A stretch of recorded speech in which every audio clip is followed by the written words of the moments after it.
احنا ببالنا هذا المشروع على اساس نفتحه بحمص، بس ما صار توفيق وساءت الاحوال. جينا لهون والحمد لله رب العالمين توفقنا. كنت انا وابن عمي. هي عباره عن اكله تراث بيروت، اكله شعبيه بيروتيه اسمها كعكه طرابلسيه او كعك بيروتي كمان يصير اسمها هيك. عباره عن اكله شعبيه مشهوره كثير بلبنان. انا تعلمتها من ابن عمي، كنت انا وياه هون سوا، انفصلنا صار كل واحد فينا لحاله. فانا فتحت هون لحالي والحمد لله رب العالمين في اقبال والناس حابيتها. انا كنت ببيروت وتعلمنا المصلحه من هنيك. طحين، سمسم، نخالط قمح. اكيد هي اصول بتنعمل على الفحم، بس انواع الفحم ما في نوع فحم جيد يخدم هاي المصلحه، فاضطرينا نشتغل على الجريل.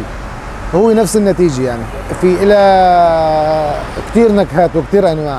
نحن حاليا هون عم نشتغل 5 اقلام فقط، شوكولا، محمره، زعتر، جبنه، لافاش كيري وسماق وساده موجود. طبعا هي حجم كبير وحجم صغير، وان شاء الله لقدام لبعدين بس طور شغلنا شوي تنزل معها نابلسيه وكنافه، لانه هي كمان تتاكل بكنافه والنابلسيه مثل كانه نوع من انواع الحلويات. تعلمنا من بيروت انا وابن عمي اللي قلت لك عنه.